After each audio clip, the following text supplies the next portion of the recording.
Hello నమస్తే అండి. చూడండి, పిఆర్ కిచెన్కి వచ్చాము. స్వాగతం అండి పిఆర్ కిచెన్కి. చూడండి, 2 కప్పులు బెల్లం, 1 కప్పు మైదా, చూడండి 1 కప్పు పెరుగు, పుల్లటి పెరుగండి. చూడండి, కార్న్ఫ్లోరు 1 పావు కప్పు, అలాగే నిమ్మకాయ పంచదార కలిపిన జ్యూస్ అండి ఇది.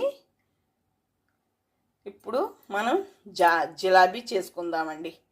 జిలాబీకి కావాల్సిన పదార్థాలు చూపించాను కదా. వాటర్ అండి కలుపుకోవడానికి, మైదా కలుపుకోవడానికి. తయారు చేసే విధానం చూపిస్తాను, వచ్చేయండి. పాల్ ప్యాకెట్ కవర్ తీసుకున్నాను, అలాగే తీసుకున్నానండి. ఈ కప్పు పిండి ఇందులో వేసేద్దాం. చాలా జిలాబీ వస్తుంది మనకి. ఇప్పుడు కార్న్ఫ్లోర్ వేసేద్దామండి, అలాగే పెరుగు కూడా వేసేద్దాం. వేసి బాగా కలుపుకుందామండి. చూడండి, దీని సహాయంతో బాగా కలిపేసుకుందాం. ఎక్కడ ఉండలు పాము అవ్వకుండా మనకి చక్కగా వచ్చేలాగా కలిపేద్దామండి. కొద్దిగా వాటర్ వేసుకుంటూ కలపండి. ఒకేసారి వేసేయకండి వాటరు. బాగా పలసన అయిపోకూడదు, అలాగని బాగా చిక్కగా కూడా ఉండకూడదు. చూడండి, ఏ కప్పుతో అయితే బెల్లం తీసుకున్నామో అదే కప్పుతో హాఫ్ కప్పు, పావు కప్పు వాటర్ వేద్దామండి. బాగా తీగ పాకం కాకుండా మన గులాబ్ జామున్ పాకం వస్తే చాలండి. ఇప్పుడు మనం ఇస్కర్తో కలుపుకున్నాం కదండి పిండి. ఇలా కలుపుకోవాలండి. ఇస్కర్తో ఇలాగా చక్కగా పిండి అంతా కూడా ఇలా కలుపుకోవాలి. ఎక్కడ ఉండలు లేకుండా, అదే బాల్స్ కింద రాకుండా చక్కగా ఇలా కలుపుకుంటే మనకి ఇదిగోండి ఇదే కండిషన్లో ఇలా ఉండాలి. పిండి ఇలా రావాలి. సరే, ఇలా కలుపుకుని పక్కన పెట్టుకోండి. నానుతుంది బాగా. నానిన తర్వాత మనం పాకం పెట్టేసిన తర్వాత ఆయిల్ పెట్టుకుని మనం జిలాబీ వేసేసుకుందాం.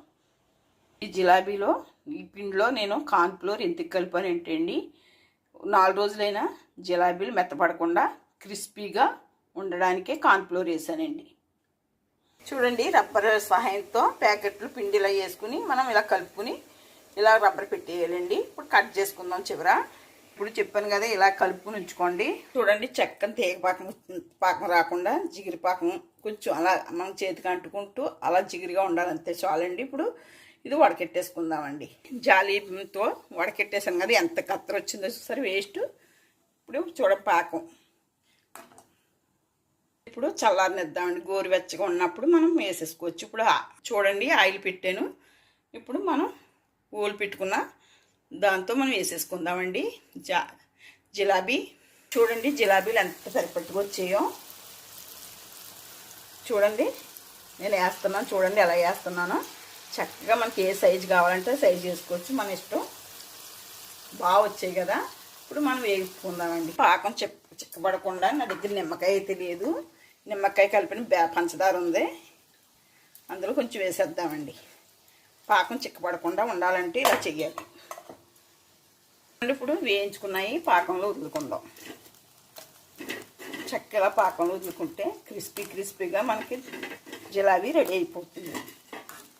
ఇక ఇంత రోస్ట్గా అక్కర్లేదు అనుకుంటే చూడండి, దీంతో మనం ఇలాగా కొంచెం ములిగే వరకు ఉంచి 1 నిమిషం అలా ఉంచి తీసేయాలండి. పాకం లాగేసుకుంటుంది బాగానే. సరే, ఎంత బాగా వచ్చాయో. ఇలా పొంగాలండి. చూడండి, ప్రతి జిలాబీ కూడా మనం వేసిన జిలాబీ మీరు రింగులాగా వేసుకోవచ్చు, ఇలాగే వేసుకోవచ్చు. మీ ఎలా ఇష్టమైతే అలాగే వేసుకోవచ్చు. చూసారు ఎంత బాగా పొంగాయి. ఇప్పుడు మంట మాత్రం కొంచెం సిమిలీలో కాకుండా ఆయిల్ కొంచెం బాగా కాగితేనే ఇవి బాగా పొంగుతాయండి, లేకపోతే మెత్తబడిపోతాయి. అది గుర్తుపెట్టుకోండి. జిలాబీ టేస్ట్ అయితే సూపర్ ఉంటుంది. మీరు బయట కొన్న దానికన్నా క్రిస్పీగా చాలా బాగుంటుందండి. ఇంట్లో మనం సొంతంగా తయారు చేసుకునేది కాబట్టి. నేను జిలాబీలు వేయగా ఇంకా ఎంత పిండి మిగిలిందండి. ఇది బాక్స్లో పెట్టుకుని ఫ్రిడ్జ్లో పెట్టుకుంటే, నేను ఇప్పుడు బెల్లంతో వేసాను కదా, పంచదారతో వేస్తానండి. ఈ వీడియో కూడా మీకు చూపిస్తాను. ఇలా ఏం అవ్వదండి.